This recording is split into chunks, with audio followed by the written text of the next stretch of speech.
Soy Jose. I'm Celia. I'm Daniel. I'm Megan, and we're the staff of EMO HIV Services, and we want to welcome you to our celebration of World AIDS Day. Also, this evening is doubly exciting because we're celebrating the 30th anniversary of the HIV Day Center. Woo! We're so excited to have you here with us this evening, and now I'm going to pass it off to Taylor to tell you a little bit more about what's going on. Welcome, everyone. Thank you for gathering with us virtually to celebrate World AIDS Day. I'm Taylor Gluffy, Program Manager of HIV Services. World AIDS Day began in 1988. Each year, organizations and individuals across the world bring attention to the HIV epidemic, increase HIV awareness and knowledge, speak out against HIV stigma, and call to an increased response toward ending HIV. The theme for World AIDS Day this year is Ending the HIV Epidemic, a Plan for America. Today is a day for us to honor those living with and affected by HIV and AIDS, and to remember those we have lost. Let's take a moment of silence right now to honor those we have lost to HIV and AIDS. Thank you. As Megan said earlier, this year is an especially big year for the HIV Day Center. We're celebrating the Day Center's 30th birthday. The Day Center was established in the spring of 1990. It's remarkable to see it's still thriving 30 years later. So many lives have been impacted over the last 30 years. When I think about the Day Center, I think about the community. Imagine all of the friendships that have been made and the community that has been built over the last 30 years. It's such a privilege to be part of such an incredible organization that does so much to help those living with HIV and AIDS. HIV Services is a program of Ecumenical Ministries of Oregon.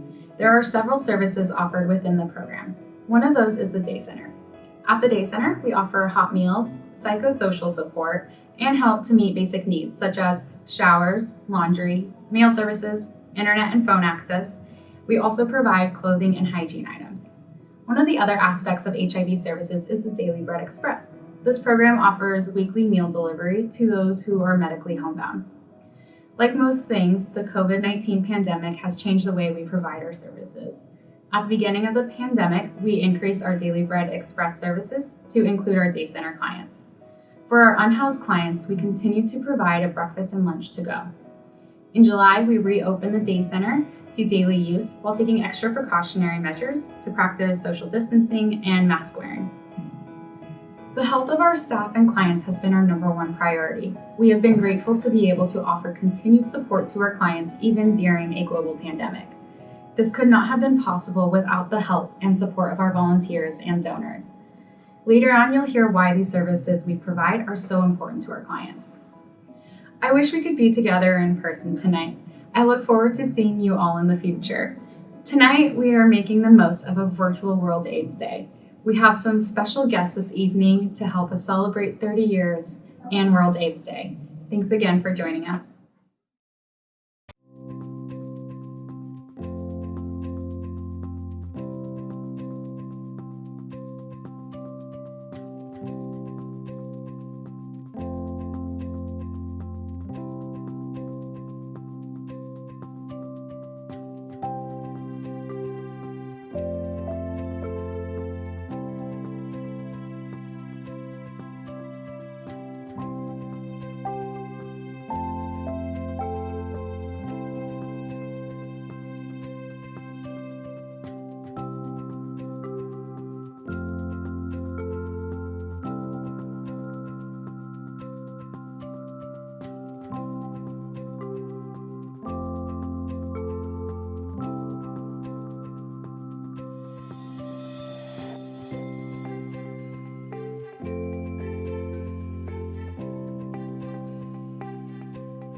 Hi, my name is Daniel Howe. I have worked for HIV Services since October as the Long-Term Survivors Coordinator.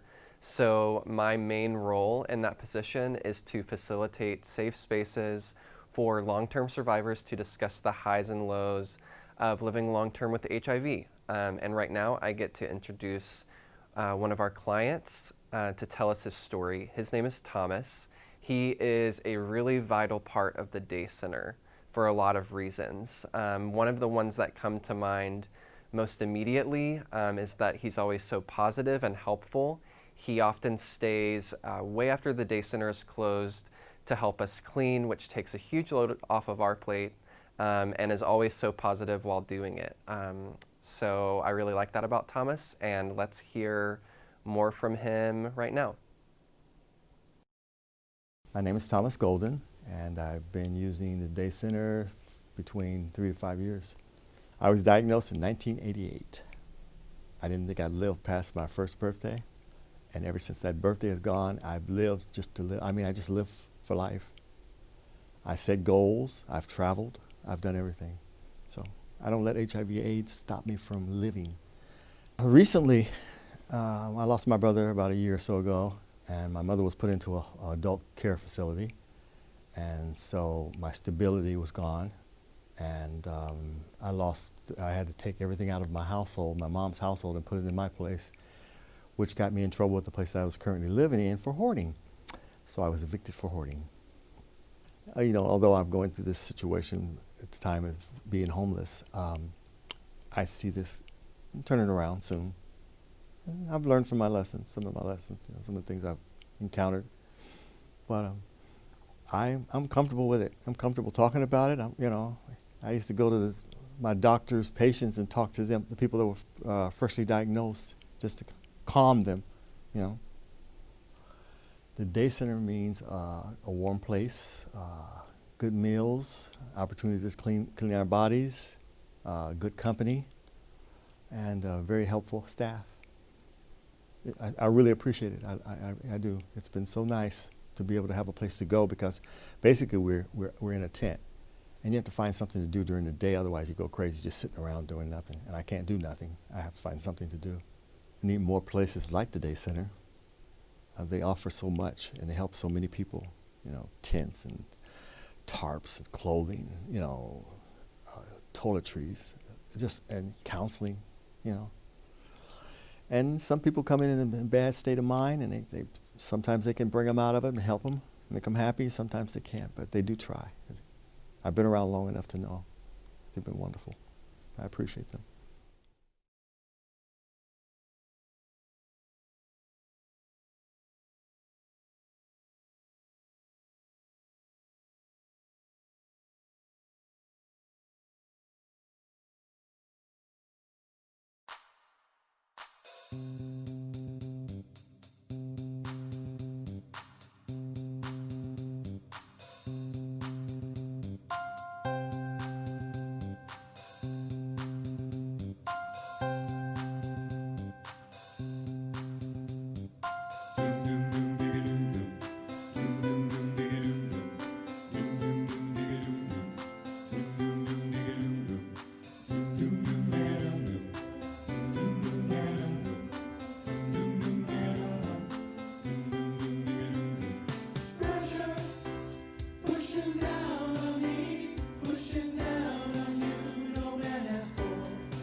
elephants, but it don't work.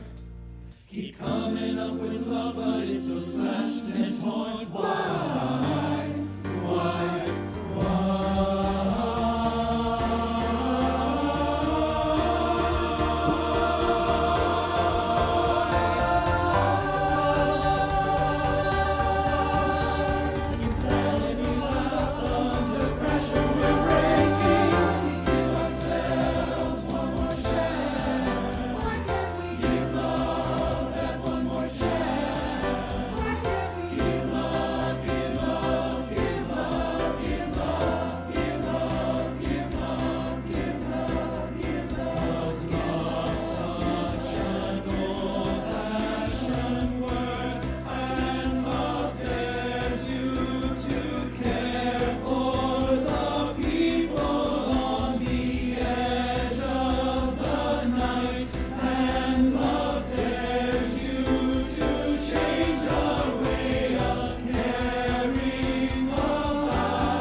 Under pressure.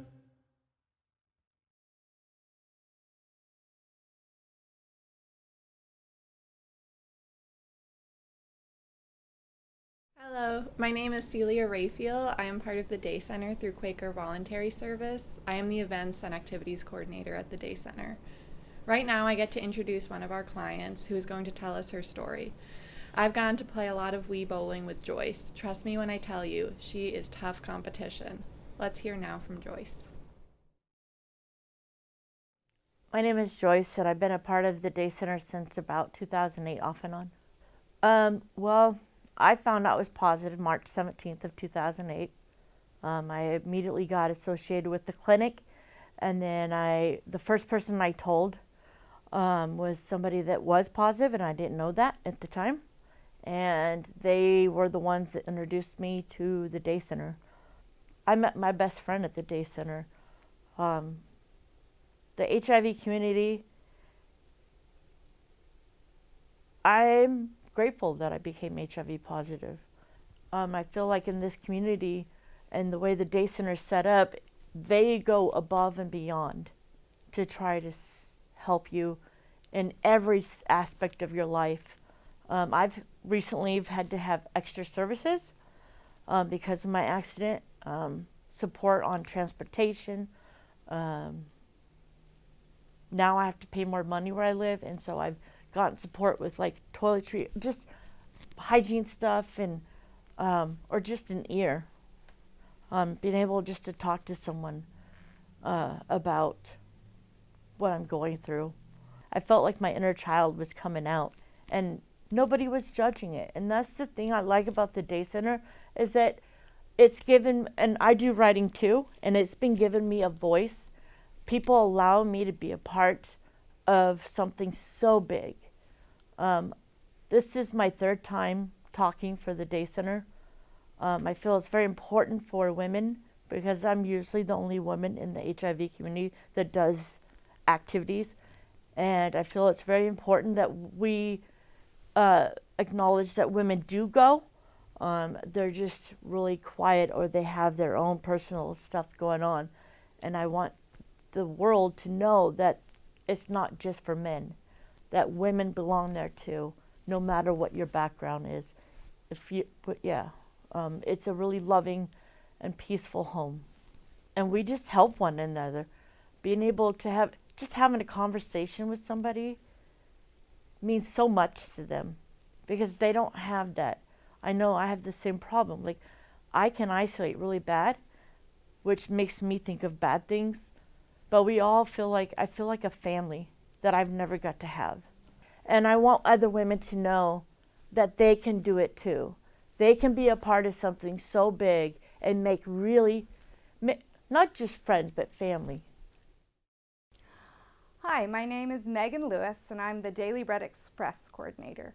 The Daily Bread Express is the in-home meal delivery arm of EMO HIV services, and we provide in-home meal delivery for about 60 people in the Portland metro area every week.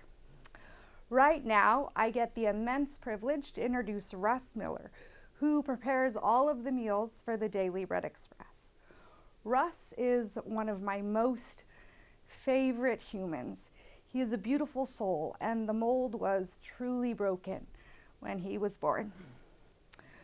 We've asked Russ to record a little something for us on his phone in between preparing meals. The question we asked him to answer is this. Russ, you first started out as a volunteer for the Day Center in 1995 before working for EMO's food service. How did you first come to volunteer at the Day Center, and what has your experience been like over the last 25 years? Hi, I'm Russ. I'm the cook at Ecumenical Ministries Food Service. I used to be the shopper, the mopper, and the chopper. So started working in the EMO kitchen 26 years ago almost, 95, when I started volunteering. And the partner at the time was positive, and so I could tag along as infected, affected, or caregiver. And they just asked that if I was going to stay for lunch, that volunteer for about an hour. And so part of the protocol at that time was to have one of the clients raise their hand to help wash the dishes and work in the kitchen a little bit. And so I raised my hand, and that's how it got started. I washed a lot of dishes and some pretty good lunches, and it just kind of went from there. And then, it wasn't too long after that, the program grew, and I started out, I was part-time. I worked from 10 till 2. They're really nice hours, and the phone would ring. It was never for me. Nobody ever bothered me. I didn't have any questions to answer. I could just do my thing, do the dishes, and that was it. And 25 years later, every time the phone rings, it's always for me. And if there's issue, I get to solve some of them. And it's different. It's faster. It's unfortunately it's still not 10 to 2, but it all works out.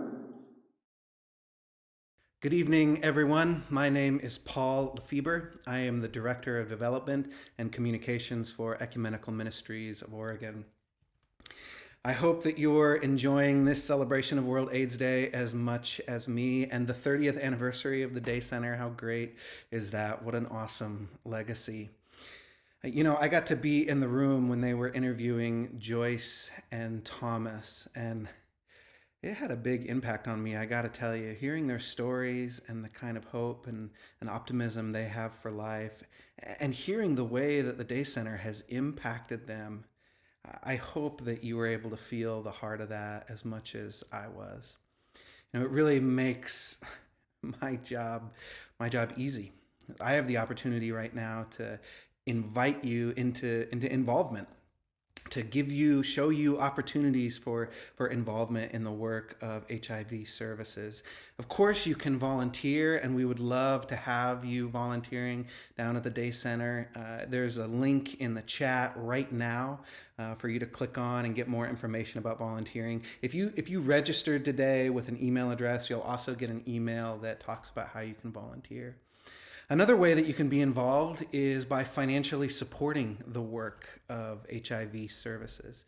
You know, this World AIDS Day celebration has traditionally been a fundraiser for us, and admittedly, we've been sort of nervous about how this is going to go when we invite people to give. Will people respond in the same sort of way? And we just don't know how it's going to go. But this is that moment where virtually we do what we would have done if we were sitting together in a room over lunch, and we invite you to be involved, to think about how you can meaningfully support financially the work of HIV services.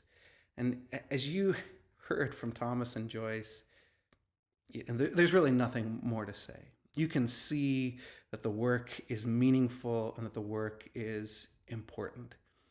all that's left is for me to show you the opportunity to kind of open the door and say, hey, here's how you can give. There's a link in the chat right now that you can click on and give right now. I'd encourage you to do that, even right in this moment. You can click on that link and give. And you'll also get an email with a link to give. And if you prefer to do kind of like a check or something like that, we'll give you the address to be able to mail that in if you registered with an email address. You know, I know that these moments and these types of things, it can get to be a little bit trite. And it's pretty easy for this to kind of go in one ear and out the other. Oh, this is the part where they ask for money, and everybody's asking for money. It's been a hard year. Every nonprofit needs money. I get it. And I know that religious organizations have a bad reputation when it comes to asking for money. I get it. But I want to, once again, just invite you to think about Joyce and think about Thomas. They're really what this is all about. And I know that in a hard year, there's a lot of people out there, people listening to my voice right now, who want to help, who want to be involved in making our world a better place and helping bring healing to a world that is really struggling right now. And I know that many of you, if you could, you would throw your arms around Joyce and Thomas and give them a big hug. And I know that you would love to sit down with every single person who goes to the day center and tell them that you love them, that you care for them, and give them a big old hug. But unfortunately, we're not able to do that. COVID-19 is keeping us apart, and who knows when we're going to be able to give those kind of hugs. But I will say that when you choose to give to HIV services, you are using your voice to say to all of the remarkable people served by HIV services, all of the clients that are so beloved, you're using your voice to look at them and say, I care about you. I value you, and you are not forgotten. So if you want to use your voice to tell our beloved clients that they are not forgotten, now's your opportunity. You can click on the link. You can follow the prompts in the email that's going to get sent out. I'd really encourage you to think deeply about how you might be involved in what's going on. Thank you. Hello, my name is Jose Jimenez Smith. I have worked for the Day Center for 2 years as the food program coordinator. That means I get to burn all the food. But right now, I get to introduce Rodney Page. Rodney was one of the earliest presidents of Ecumenical Ministries of Oregon. He went on to be the president of Church World Service in New York City. Rodney was a dynamic president for EMO. It was during his tenure that many of EMO's programs began. Under Rodney's leadership, the Day Center started 30 years ago, well before I was born. Just kidding. So let's turn it over to Rodney. I'm Rodney Page, former Executive Director of Ecumenical Ministries of Oregon. I've been asked on this World AIDS Day to say a few words about how the HIV Day Center came into existence. It was in 1987 that a coalition of healthcare providers came to Ecumenical Ministries, and they asked if we could help put together a center in which people with HIV/AIDS could come and have all kinds of socialization, a hot, nutritious meal, and other things. And so we launched a time of putting it together, and in 1990, we opened, and it was, I think, in May of 1990, that Bud Clark, the mayor of Portland at the time, came and cut a ribbon opening up the HIV Day Center. At the time, it was the first HIV Day Center that was freestanding in the nation. But it was a little difficulty in putting it together, let me tell you. There was such kind of almost hatred and prejudice against people with AIDS, and especially gay people, that was very difficult to find the place. When we found a place that we wanted to rent to open up a center, people, when they found out what it was going to be used for, suddenly that space was not available. So we decided to buy a building of which to open the center. But unfortunately, when we went to get a loan from the mortgage bankers, one of them said to me, "What do you want to use this for, Reverend Page?" And I said, "For an HIV day center." "HIV day center, you mean people with AIDS?" I said, "Yes."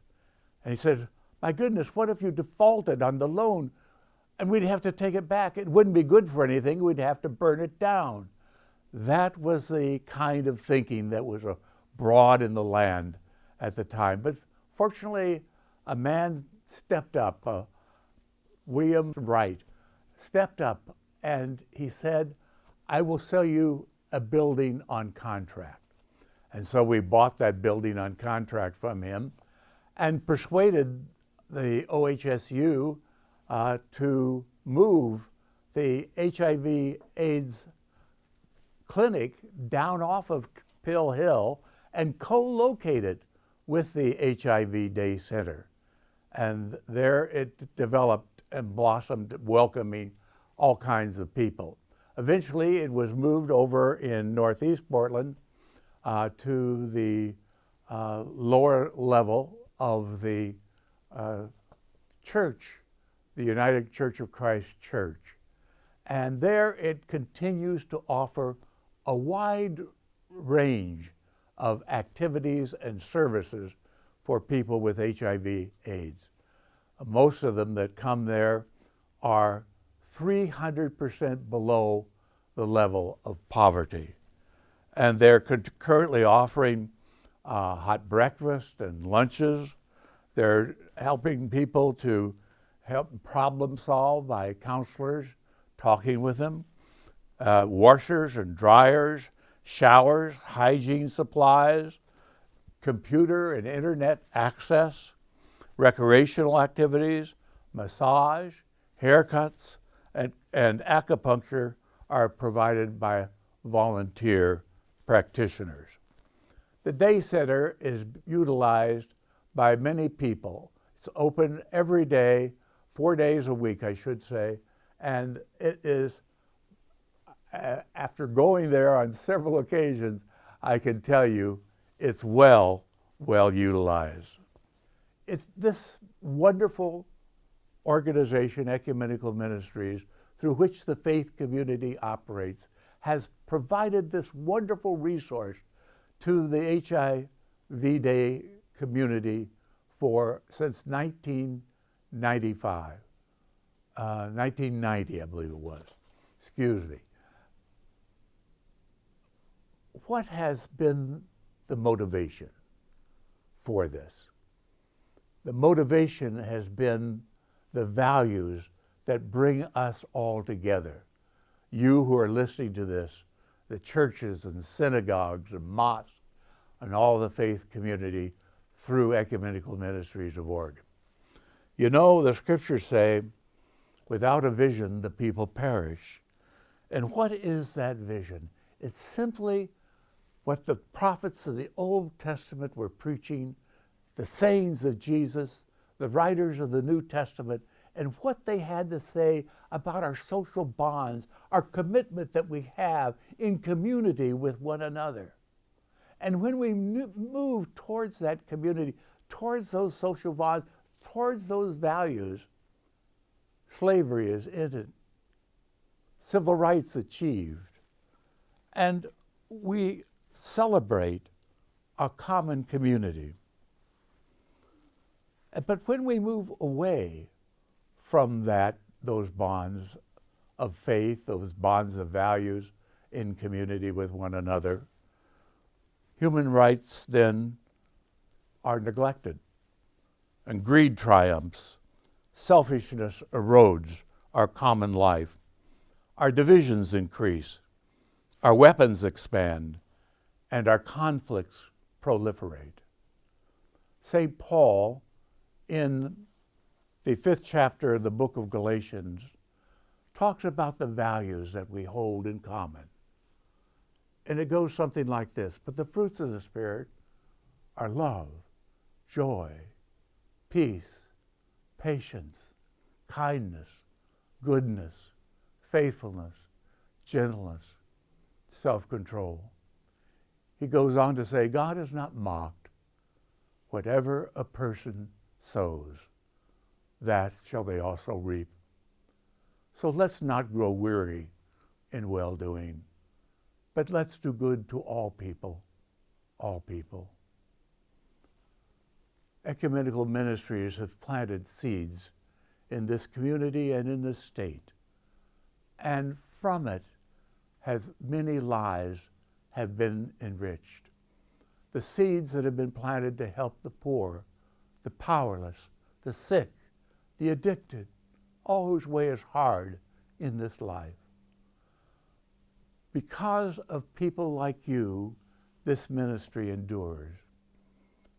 And on behalf of the faces you will never see, names you will never know, but who owe a deep debt of gratitude to your generosity, I simply say, thank you, thank you, thank you.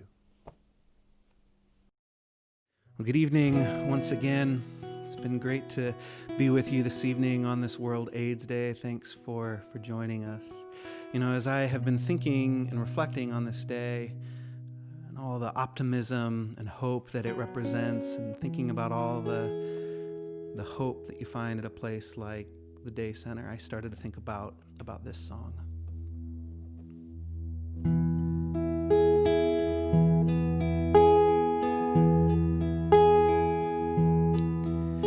I see trees of green, red roses too. I see them bloom for me and you, and I think to myself, what a wonderful world.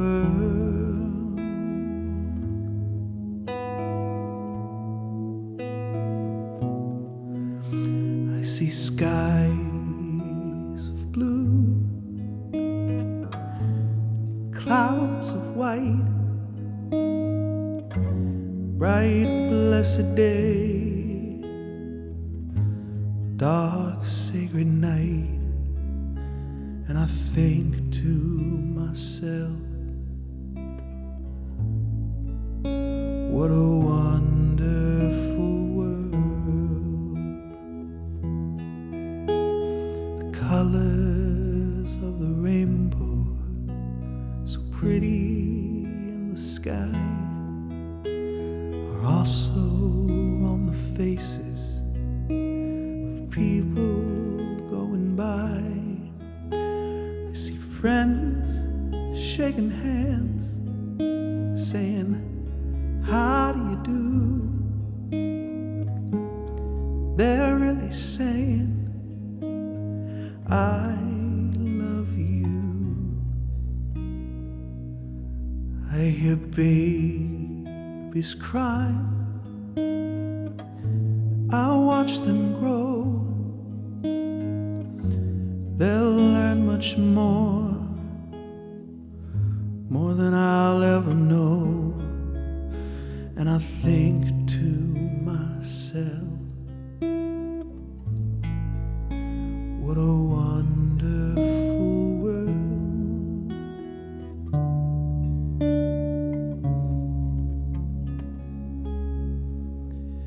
Yes, I think to myself, what a wonderful world.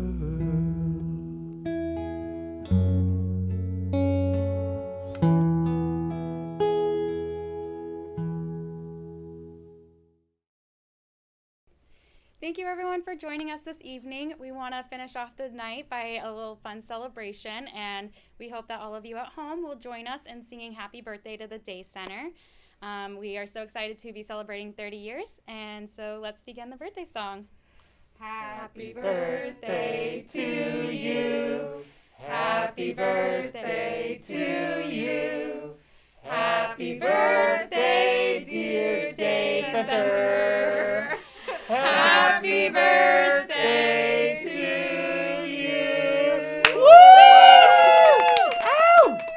Thank you everyone so much. Have a beautiful night. Bye. Bye.